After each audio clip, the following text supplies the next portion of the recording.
exist in the Word, meaning that God, what in the beginning was the Word, and the Word was God. That's the whole expression. Oh, okay. So you do believe God exists? Yes, I do, Dr. Justin. Okay, I thought you were saying quite the opposite. So I found some fun words that have changed their meaning a lot recently. So there's awful, which used to mean inspiring awe, and now it means what it means. And naughty used to mean just having naught, as in like you're just poor, which is also funny because villain also used to mean like a poor person, basically, like someone who's from the rural times. So there's lots of terms that mean bad that just means poor. Egregious used to mean really good. In Latin, it just means standing out from the flock, and then sort of like it got sarcastically flipped.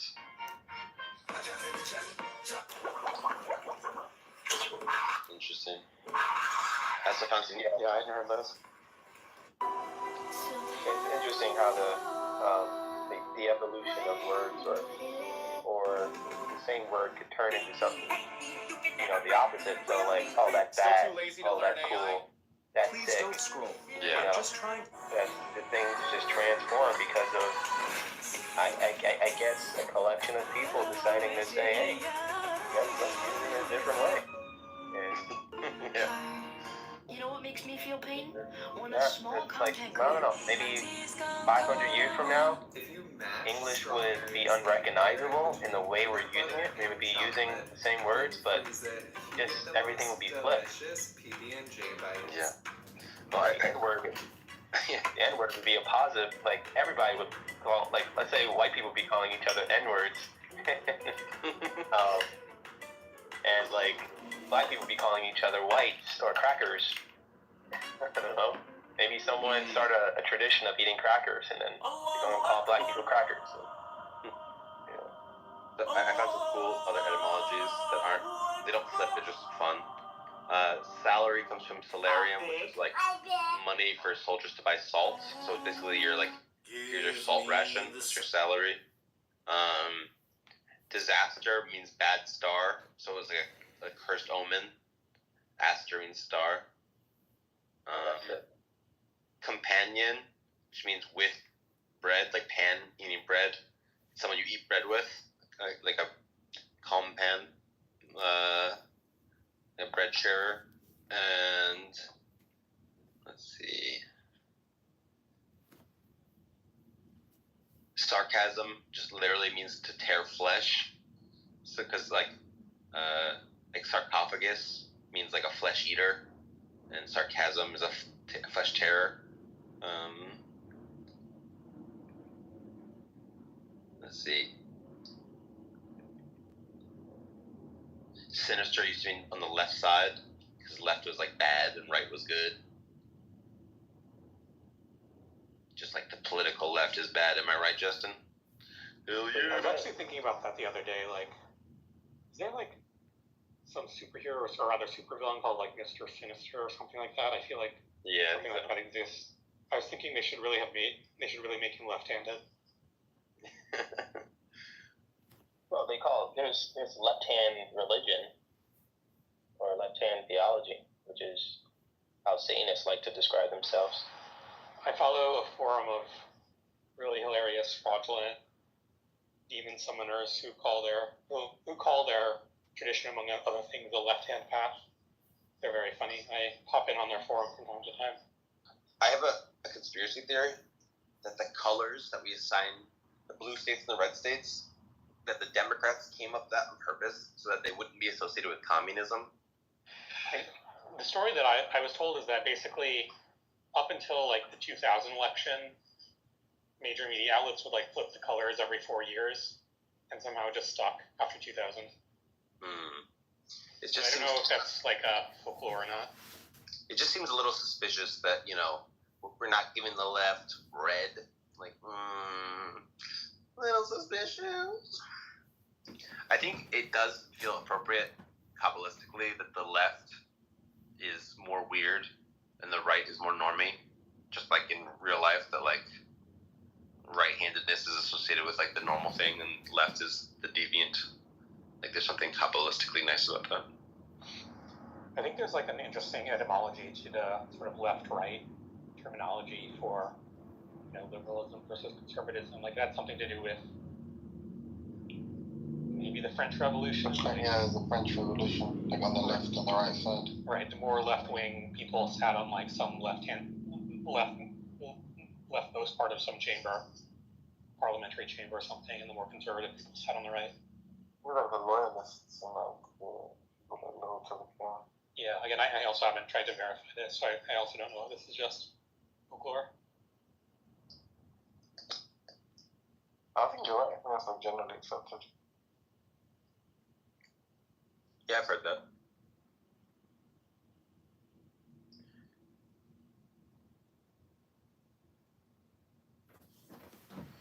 I also associate blue with masculinity and red with femininity, and I associate the Republican Party with masculinity and then with femininity. So it feels like, come on, just be honest with who you are. I don't know if this is like some revisionist bullshit, but I've heard like some like progressive like gender theorists argue that like historically like pink was used for boys and shit. I don't know if that's like true. But I think people didn't distinguish pink from red, and that like red has always been totally fine for men to wear. Like historically, you'd have like like the redcoats in the British Army and stuff. Like it's like color of blood and passion and stuff like that. They just didn't distinguish pink from that. I think that's true. There is an idea that like some cultures, I think in Russian, they distinguish light blue and blue the way we distinguish pink and red, and they just have very different cultural valences towards light blue and blue, whereas we just think of all of blue as blue. I think something like that was going on.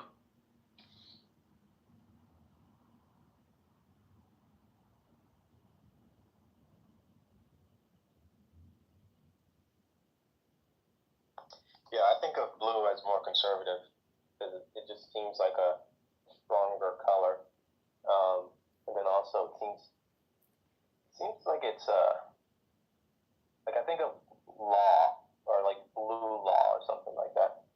Red seems more like rage, passion, emotion, love. So it doesn't seem like a conservative color. So blue seems like a more calm, peaceful. You think of blue sky, stability. That sounds more conservative, not liberal. Yeah, I'm glad. Me and you, army of two, Justin, to switch the colors for American politics. Yeah. But I mean, red is more fun, so it makes us look more attractive, kind of.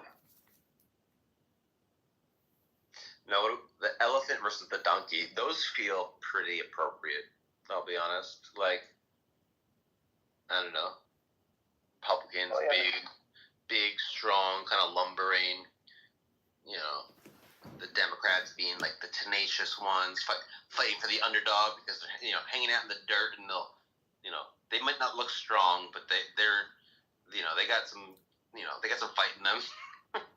I googled the breakdown. I googled the breakdown of common occult color references. Orange represents energy, happiness, vitality. Blue is calm, strength, trust, intuition. Red is passion, love, anger, energy, vitality. White, purity, cleanliness, virtue. Gold is wealth, abundance, and the sun's energy. What's brown and black? Black is mystery, elegance, power, and the unconscious. I don't see brown. But yellow is happiness, hope, deceit, mental clarity.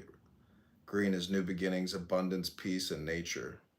Purple is creativity, royalty, wealth, and spirituality. Seems that aligns with my intuitions about these colors.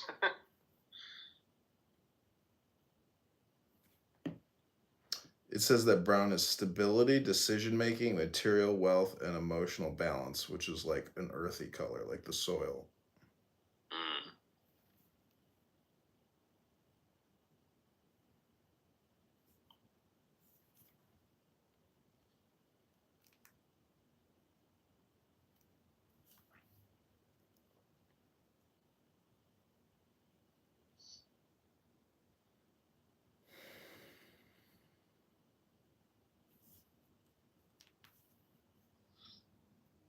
go back and forth between thinking left and right makes sense as concepts. Like, I have this whole theory that, like, conservatism is optimized for danger and scarcity, and liberalism is optimized for abundance. Like, you can be self-indulgent with your non-binary kid if there aren't Mongol raiders at the door. But if there are Mongol raiders at the door, your kid better get up and pick up a weapon, or you're gonna, like, punch them in the mouth, because we have no time to, like, think about that kind of stuff. So I think there's, like, something intuitive about that. But there seems to be something deeply weird about the fact that we, like, connect views on, like, global warming with views on abortion. They just seem like they have nothing to do with each other. Like, some of this just feels, like, totally arbitrary and has nothing to do with any sort of ideology at all. It's just, like, fucking random. Like, global warming has nothing to do with any politics, you're saying? No, I'm just saying, like, why would people's views on what to do about global warming, if we were just, like, all rational agents, why would that correlate with our views on abortion?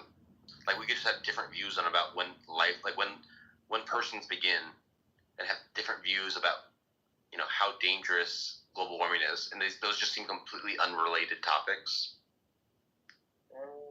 Seems directly related. They blame humans for global warming, so there's less humans, and I guess global warming will be reduced or slow down. Go ahead. All right, your question, where did God come from, assumes that you're thinking of the wrong, obviously it displays that you're thinking of the wrong God. You know how COVID, because the God of the Bible is not affected by time, space, or matter. If he's affected by time, space, or matter, he's not God. He, like, switched at one point where, like, the conservatives were cautious at first, and the liberals were like, no big deal, and then switched where the liberals were like, no, COVID's a big deal. And the girls were like, fuck this, fuck these COVID policies. And the fact that I was able to switch like that means intuitively to me feels like the Bible answers that in 10 words. There's a lot of stuff that's just like haphazardly and arbitrary rather than like reflecting deep ideological commitments. There. Just, time is past, present, future. Space has length, width, height. Matter has solid, liquid, gas. We have a trinity of trinities created instantaneously, and the God who created them has to be outside of them. If he's limited by time, he's not God. The God who created this computer is not in the computer. He's not running around in there changing the numbers on the screen. In China, the God who created this universe is outside of the universe. He's above and beyond it, and he's unaffected by it. Trump often talks about China and says that we need to be have an effect on a material body. competitive against them. I guess you'd have to explain to me things like emotions and love and hatred and envy and jealousy and rationality. And they find, okay, well, whatever Trump says is racist. What he says about China must be racist. The virus started in China. So anyone who is, talking about COVID or deciding to say we need to close down the border, they must be doing it for a racist reason. Then they start having, let's call it an Asian Day in New York and in San Francisco. During the height of, not the initial stages of the pandemic. I want you to fill in the story of the rest of the beginning of the universe. December and January. And then it kind of flipped because they won the election. And now they want to. I want you to fill in the story. It didn't flip. Like, it flipped when it had something to do with locking down the country because they knew that this was going to affect Donald Trump's voter base. So they wanted COVID to pretty much stop Trump supporters from going to all these kinds of rallies. So they try to lock everybody down, and then from there they could. What else they were trying to do? They were locking people down. What was they doing? The motivations were more so for the elections, I would say.